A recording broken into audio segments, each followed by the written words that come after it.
Assalamualaikum warahmatullahi wabarakatuh. Bismillahirrahmanirrahim. Rabbi shrah li sadri wa yassir li amri wa hlul 'uqdatam min lisani. Allahumma shalli wa sallim ala habibika Mustafa Muhammadin wa ala alihi wa sahbihi ajmain. Amma ba'du. Yang sangat saya hormati, sangat kita hormati Kiai Haji Aufal Marom selaku Ketua Yayasan Al Anwar 3, pimpinan sekaligus pengasuh Anwar 3 Kiai Haji Abdul Ghafur, wonten Gus Iid, Mas Najib, dan yang saya hormati semua dosen, adik-adik yang saya cintai. Saya ini alhamdulillah malam ini derajat saya naik senaik-naiknya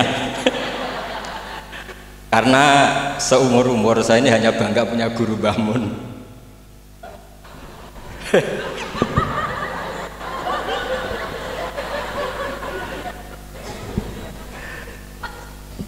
Tapi malam ini punya guru baru. Nah, ini sekaligus supaya dicatat oleh Ketua Yayasan Gus Aufal, tadi Pak Amin mengaku saya muridnya. Ini satu kezaliman.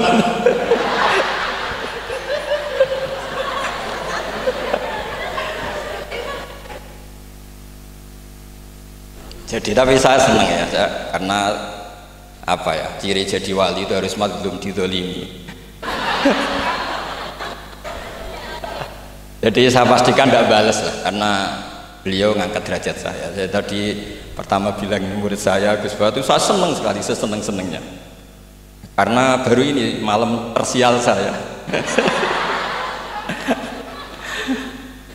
Saya dulu masih ingat ketika Gus Najih di Mekah terkenal alim alamah karena ngarang kitab. Gus Ghafur tahun pertama Mbah Mun muji-muji karena mumtaz di Al Azhar. Jadi beliau-beliau ini heboh karena karir akademiknya. Kalau Gus Amin karena ngelepas kambing di musola.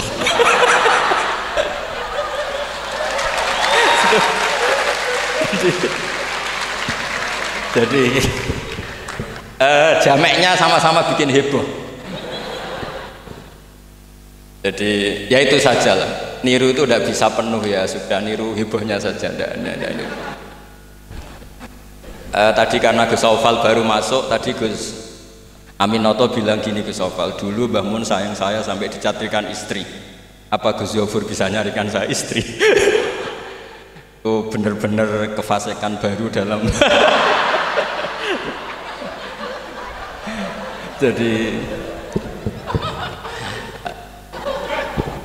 Jadi kita rileks saja, karena ini apa ya, guyon itu bagian dari ibadah kelas tinggi. Ya ini betul, saya dulu mengkaji sama Gus Ghafur seperti beliau tadi cerita. Di antara kegiatan beliau kalau malam belajar usul fikih, kita belajar bareng-bareng.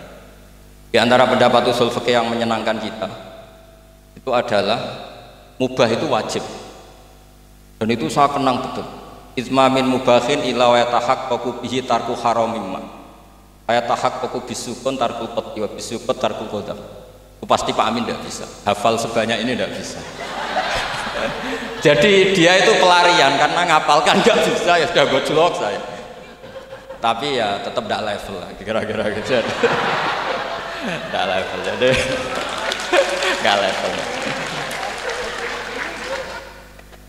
Artinya begini ya, malam ini kita guyon nikmati suasana seperti ini dengan Gus Ghafur, dengan Gus Aufal. Malam ini artinya kita ada dugem. Malam ini kita ada zina, ada dugem, tidak melihat hal yang maksiat. Jadi mubah itu tarkul haram. Wa tarkul haram wajib, meninggalkan haram itu wajib. Berarti fi'lul mubah juga wajib. Tapi mubah loh ya, bukan lepas kambing di musola. Kalau itu tidak wajib ya tidak mubah, haram. Tapi di pondok ada adat, kalau yang melakukan itu Gus itu makfu. Jadi kalau di bab najis ya najis makfu lah, itu kira-kira. Artinya khazanah kita cukup untuk menganalisis itu. Saya memang di antara murid yang sering mengkaji Mbah Mun secara fikih. Saya pernah bilang di rumah dinasnya Gus Yasin, bagaimana beliau tadi menyinggung, ketika Gus Yasin diduetkan dengan Pak Ganjar, ini menjadi fikih abadi bahwa ada fikih besar, yaitu ulama tidak ada tradisi atau tidak boleh ada tradisi berhadapan-hadapan dengan umarok. Kita sama-sama berduet untuk kelangsungan bangsa ini secara damai dan bermartabat. Jadi nggak penting menurut saya Gus Yassin wakil gubernur apa, Gus Yassin ketua DPR dulu, Kak Kamil ketua DPR, Gus Kamil. Yang menjadi penting bagi kita adalah fikih ini akan abadi. Itu juga ketika Gus Zufur sekolah sampai doktor, bahwa ulama sealim Mbah Mun, putra Mbah Zubair tidak anti dunia kampus. Sehingga Gus Zufur sekolah ya sampai doktor. Juga beliau tidak anti khusyuk, tadi kata Gus Iid, khusyuk yang dimaksud Yai bukan terus khusyuk. Karena Yai sering menghentikan manis zada khusyuan zada jalan, terus ada orang kayak Gus Amin, dia nggak khusyuk supaya nggak dikatakan bodoh. Itu memang cara beliau melawan makalah itu. Kalau beliau khusyuk kan nanti zada apa? Jalan, maka pura-pura ada khusyuk, selain itu fakta terus ya sudah jadinya seperti itu. Saya itu sering meneliti fikihnya Mbah Mun, mulai yang tadi. Kita masih ingat ketika Yai mau ketemu Bu Mega ketika mau haji. Yai tindak Jumat, ketemu Bu Mega itu Sabtu, beliau terbang Ahad. Di antara yang dihentikan ke santri-santri, kira-kira gini maknanya, besok saya ketemu Ibu Mega dan ini bagus supaya Indonesia damai karena ulama dan umaroknya ini satu kombinasi antara nasionalis dan religius. Beliau itu paling menghindari kalau Indonesia chaos kemudian ada dosa yakulu ba'dum ba'do. Kalau chaos itu mungkin potensinya saling bunuh, saling apa. Sehingga ketika melihat Mbah Mun ketemu Mega itu pikiran pertama saya adalah sabut bima, jangan sampai terjadi. Karena biatan pertama Al-Quran adalah wa itakhadna mitsaqakum la tasfikuna dima'akum. Dan itu beliau melakukan itu dengan cara yang sangat elegan. Ketemu orang yang benar-benar jadi aktor di Indonesia. Siapa yang nggak ngerti Mbah Mun aktor penting dalam perjalanan agama di Indonesia. Mega sebagai simbol nasional. Beliau dengan besar hati ketemu, dan itu kita membaca fikih sebagai bentuk hiknan lidima'il muslimin, upaya supaya Indonesia itu damai baik-baik saja. Saya tentu belajar banyak dari Gus Zufur ketika menafsirkan kenapa Al-Barjanji itu menjadi mujad. Kata Gus Zufur, padahal karangan Al-Barjanji itu tidak besar-besar kayak Sayyid Zabidi yang ngarang. Karena ketika negara lain bingung ya, kata beliau bingung menemukan format Islam, masih perang mencari bentuk ini Sunni atau apa, ribet perang. Indonesia itu terbangan. Betapa indahnya Indonesia, serasa perang terbangan. Ya ini gejolak-gejolokan, ya rileks santai. Sampai saya tidak tahu ini kiai dari mana. Makanya ini sekaligus untuk mahasiswa baru, terminan dosen Anda ya mulai yang waras kayak Gus Zufur sampai yang kewarasannya kita tidak tahu tapi ya waras. Itu tadi Gus Zufur menambahkan Aminoto Setio Garwo.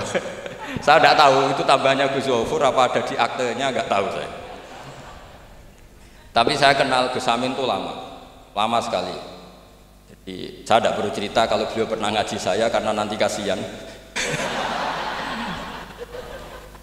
Saya tidak perlu cerita itu karena saksinya lebih banyak beliau ngaji saya ketimbang saya ngaji beliau. Tapi itu cara beliau punya harga diri, ya monggo itu kalau saya terima dengan lapang dada. Jadi beliau orang kedua setelah Mbah Nawawi yang ngaku saya sebagai muridnya. Tapi saya mau cerita yang agak serius, ini 5 menit tentang fikihnya Mbah Mun. Tadi Gus Said bilang termasuk yang tahu banyak tentang karangan Mbah Mun termasuk tentu saya, selain santri-santri yang saya pernah ditanya Mbah Mun ketika film Masjidin Nabawi, ditanya, nah apa kowe Mbak Gofur kok ngotot aku seneng nulis ya? Saya bilang nanti biar cucu-cucu jenengan masih melihat naskah-naskah jenengan. Iya kata beliau. Saya masih ingat dawuh Imam Syafi'i, al-laits afqahu min Malik illa annahu daya'ahu ashab. Sebetulnya Imam Laits itu lebih ahli fikih ketimbang Imam Malik. Padahal Imam Syafi'i itu muridnya Imam Malik, tapi fil fikih muji Imam Laits. Al-laits afqahu min Malik illa annahu daya'ahu ashab. Tapi sayangnya Imam Laits ini murid-muridnya nggak ada yang benar.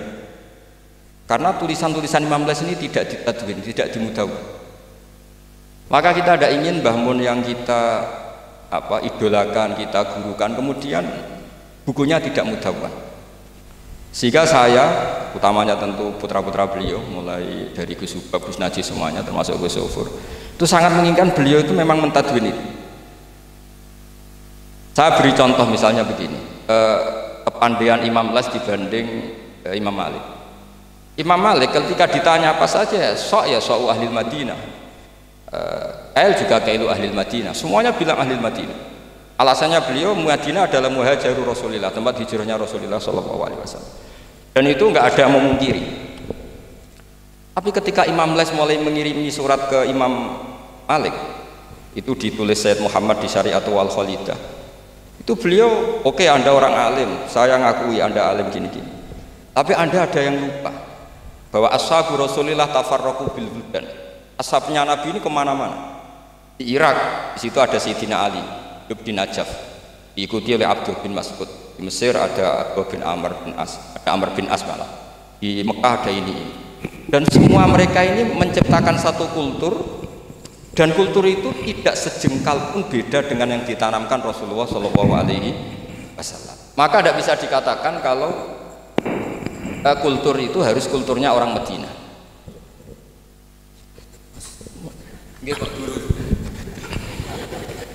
Ini naik pangkat ini, seorang guru melayani muridnya. Ini juga cara beliau untuk mengalahkan saya di dunia wali. Jadi makanya pura-pura tawadhu. Nah, Al-Laits afqahu min Malik. Beliau punya sekian contoh bahwa orang Irak itu tidak kalah kerennya lah kira-kira gitu. Tentang ukuran-ukuran sok, karena Sayyidina Ali di situ juga menciptakan kultur.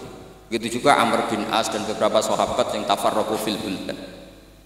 Bahkan sesuai dunia yang saya tekuni termasuk ilmu qiraah, as-sakhul qiraati sanadan itu adalah Asim.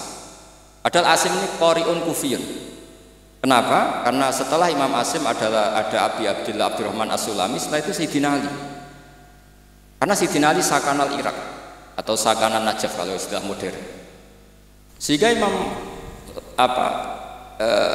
Imam Syafi'i ngetikan Al-Laits afqahu min Malik illa annahu daya'ahu ashab. Nah, barokahnya Mbah Mun menulis misalnya Al-Ulama Al-Mujaddidun yang sering dibaca Gus Zofur, juga saya di beberapa pertemuan alumni. Itu Mbah Mun kelihatan sekali dari awal tuh akan bina siapa saja. Beliau cerita misalnya salasun min aslil iman. Beliau di antara hadis yang beliau pilih dari sekian makalah beliau dan itu dijadikan muqaddimah, wal jihad ma'akuli amirin baron kana ufajir wassalat khalfakuli muslimin ya baron kana ufajir. Jadi beliau memilih berteman siapa saja, membina siapa saja itu amdan, bukan sahwan. Karena beliau adalah periwayat dan penulis hadis, tentu ya diriwayatkan Nabi Dawud, memang ditulis di situ. Sudahlah kita ikut berjuang ma'akuli amir. Jihad itu di konteks Indonesia tentu mempertahankan supaya sholat ini sesuatu yang indah. Kita tahu yang bikin masjid di mana-mana itu departemen keuangan bikin masjid, kepolisian bikin masjid, kabupaten bikin masjid, gubernuran bikin masjid. Itu kalau nunggu bisaronya Pak Amin dari sekte itu nggak jadi masjid, yakin. Untuk rokoknya saja mungkin pas-pasan. Tapi barokahnya kita berjuang ma'al kulli amir. Para umarok dibina, beberapa kiai mulai zaman Mbah Hasyim sampai dulu Mbah Hasyim yang bina Pak Karno. Sampai era Mbah Mun, akhir-akhir Pak Harto juga beliau pernah ditimbali di istana, sampai Pak SBY, sampai Pak Jokowi. Sehingga aura keislaman itu ada di mana-mana. Departemen berkebutuhan ngaji. Bahkan Gus Zofur pernah cerita, saya pernah beliau diundang di kantor pusat PDI untuk ngaji. Gak kebayang ya. Pertama Gus Yassin daftar di KPU yang ditanyakan Mbah Mun, gue tenang mau ngimami sholat sampai Pak Ganjar. Nggih, Mbah Mun seneng sekali. Jangan kira senengnya Mbah Mun karena jabatan, seneng dia.